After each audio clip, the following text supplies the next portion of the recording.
that tilt in Siege, leaning is like massive to your gameplay. Instead of having to bind a button for my lean, I can simply use my mouse, so I can lean while breaking a barricade while aiming. Welcome back to another episode of Feedback Friday. Today we are speaking with Trey to find out once and for all if you can use the SwiftPoint Z2 to lean and peek around corners in Rainbow Six Siege.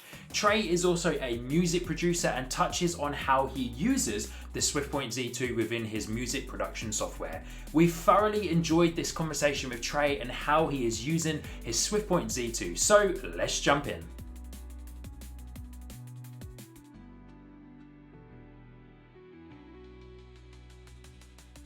So thanks for jumping on, Trey. Super keen just to hear your feedback. You're obviously using the Z2. Love to hear sort of how you're finding it.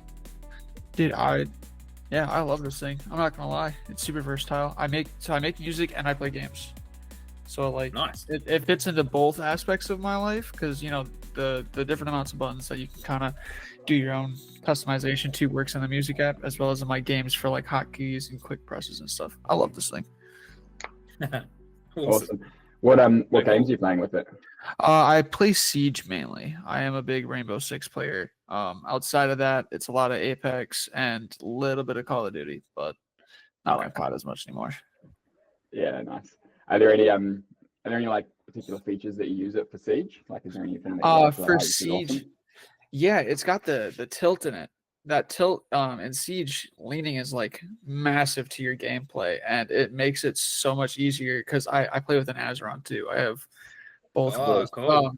So Okay. instead of having to bind a button for my lean, I can simply use my mouse. So that way I have extra utility buttons for my Azeron that I can plug into different actions. So I can lean while breaking a barricade while aiming and pre-firing a corner or something if I have to, without having to do more than push like two buttons. That's awesome. It's There it is. Yeah. That's so good, man. That's awesome. Wow. and like when you're leaning and firing, like it's not affecting your accuracy or anything. No, not really, because the tracking on it's pretty good, and plus it has the liftoff tracking. So if you bring the liftoff up just a little bit, it'll still track with the laser being slightly off your mouse pad. So it's not going to affect you detrimentally. It's something you can adjust to super easily. Nailed it, That's man. awesome. Absolutely nailed it. It's amazing. So good. So cool. Is that what made you buy the mouse? Like seeing the lean feature? Honestly, yeah, that was the first thing that like enticed me to it, because like I bought the Azeron coming up on 2 years ago now because I wanted it for the additional buttons, so I didn't have to push as many buttons. And then I seen the Z2 and I was like, wait, if I can eliminate the need for more buttons by simply using sensors, then way easier. So I got it. I adjusted the lean degree, and dude, it's so smooth. That's awesome. It's So good. it's actually like a surprisingly common setup. Azeron on the left, SwiftPoint Yeah. Z2 on your right. It's awesome. Yeah. It's the coolest setup I've like ever had. I think it's epic. I think the mouse alone is epic, especially with the fact that not only do you have those lean features, but you've also got the removable and adjustable buttons on the top. Mm. So I can do 3 clicks on 2 different buttons with one finger real quick. Yeah. And Yeah. there's no other mouse you really get that with ever. Yeah. So I don't know. That's I love it. That's Awesome, cool. man. Are you using the deep click at all? Yeah, I use the deep click for semi-auto weapons. So like if you can't full auto, then I use it for the semi-auto, and each percentage gives a different action, like click once, click twice, click 3 times. And then if I do like 100%, it's a full reload on the DMR. So that way I don't have to let off to hit a different button to reload. Yeah. So yeah, the pressure clicks on it are nice. Took a little bit more pressure than I expected, though. I'm not gonna lie to you. To get it to hit 100%, it definitely takes a little bit more than you'd expect. Is that programmable, Sean? It is, yeah. So it's programmable to a certain extent, but Trey, you may not be aware, but in the X1 control panel in the bottom left-hand corner, you might be, I'm not sure. There's a, I believe it's under the settings cog. You should be able to see there's a deep click calibration in there. Okay. And what you can do with that, you can actually change where the 25%, 50%, 75, 100% actually activates with how much you physically want to press down on the mouse. So you can actually, calibrate it to to like your hand, right? You can calibrate it Oh, to your that's finger. perfect. You can calibrate it to your pressure, and then also what you can do as well within the deep click parts where you actually made up your deep clicks. There's a tiny, you probably haven't seen it, but there's a tiny little icon on the right hand side of where you've made your action, and you can actually go in there and change where the percentage force sits for the actual action, so that you don't have to go all the way to like 100%. But that's where the calibration comes in as well. So definitely have a play with the calibration, and then go into the deep clicks that you currently have, and then you can play around with those even more, and you can set them to different levels and have them activate faster, have them activate slower. The whole thing's customizable, so it's I didn't even notice that. entirely So up yeah, to you. I'll definitely have to look into that since I haven't gotten to like Yeah. see that yet. I didn't notice that at all. So thank you for Yeah. telling me about that. No, that's all that'll good. be Yeah, it's something else. actually quite a hidden it's quite a hidden feature. It's one that we're going to make known a lot more, but it's a bit of a hidden feature for the time being, because there's a lot of people who understand it kind of like yourself, and then there's a few people who won't really understand it, and then they you can actually, if you calibrate it wrong, you can actually start to make things just not work that well. But for someone like yourself who's completely understood the deep click, completely understood the tilt, I think you'll be perfectly fine. It's awesome. Yeah. So cool, man. So you've done well. Huh? Yeah. You've done so well to set like pretty much all of that up. But just a quick one, just on terms of the tilt, how long did it take you to understand the tilt, and how long did it take you to set it up? Because that's a really big question that I ask a lot of people, because a lot of people see it, they want to use it, but then they get a little bit scared about it. But I feel like for you kind of saw it for the first time, understood it, set it up, and hopefully, fingers crossed, it's kind of worked out of the box by the sounds of it.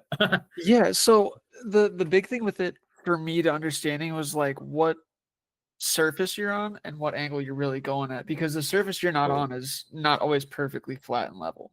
Yeah. So like I'll have it where my left will be at 0.4 and my right will be at Yeah. 0.0. So that's Yeah. already going to affect my lean. So you got to watch the course. angles, and that's the big thing that I had to do, is I had to really Yeah. sit and adjust the angles to where no matter where I'm sitting on my desk, it's not Yeah. going to accidentally click it. If I set okay. it too low, then I'm spam leaning anytime I Yeah. try to move my mouse. If I set it too Yeah. high, then I have to pick my whole mouse up just to get it to lean right. Yeah. So it's really just, it took me, I probably want to say like a good month. I'm Okay. just sitting, Cool. like I was able to use it in that time frame. It's not like that was Yeah. super detrimental to me, but Okay. it was also like I had to get it dialed in to where it felt perfect Yeah. every single time. And Yeah. like I wasn't overreaching or doing it unwillingly Awesome. at times. But Yeah. Okay. And so when you tilt, are you pressing down on the wings, or are you physically tilting the whole mouse? So when it comes to going towards the left, going towards your inner, I push Yeah. down on the wing. But when Awesome. it goes towards the right side, I usually just kind of cut my thumb under the button, like right here, Yeah. and just use my thumb to kind of pick it up. Okay. So that way Okay, I don't cool. I don't have to move my whole hand to try to angle it. I just Yeah, pick right. up a little bit and it's still flat with my hand. Yeah. Okay. Works nice. Awesome, man. Awesome, man. You've nailed that, eh? You've absolutely nailed it. And you've nailed the all the understanding of time. it as well, which is like super cool. So yeah. I Nice. love these That's cool. products. I love just scrolling through and just seeing like super crazy out of the top products that people never Yeah. see. Makes Yeah. me want to buy them all. So cool, man. How are you using it for your music? Tell us through Mm. like what you've got set up there. So like I use Fruity Loops.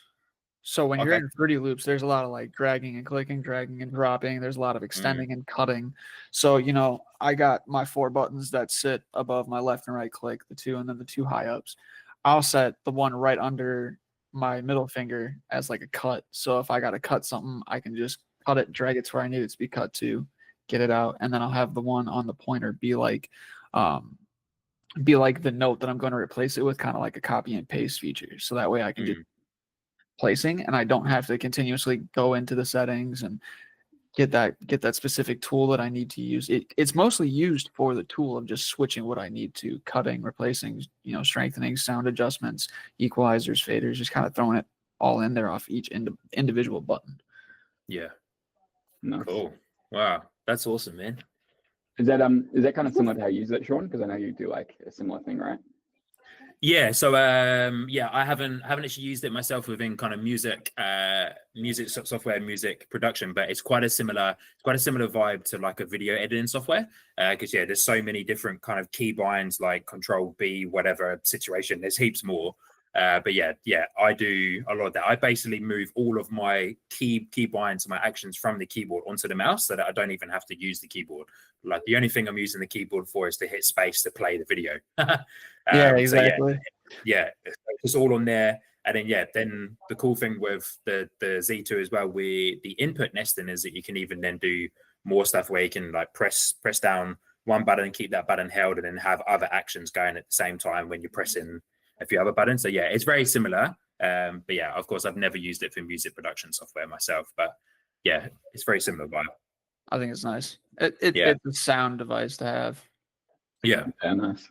Anything you would improve on it? Anything that you would change potentially? I mean, I think the only thing, so like I got this, mind you, fresh out the box. I've been using Logitech mouses for like the last 5 years. So I had no clue what I was jumping into because I've never had anything outside of the norm. It was super user friendly. It was like super nice to just kind of, even if you didn't get the software installed right away, you can still plug and play with it. It's not going to have all the features you want, but you can still plug and play. It's not going to kill you to take a couple days to learn the software.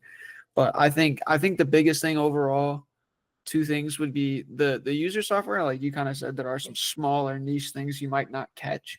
I would think trying to maybe like, like some people like me will understand the mouse or understand the software right away. Some won't. You might want to just kind of make it a little bit easier for some people.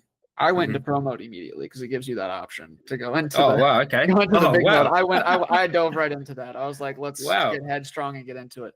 Okay.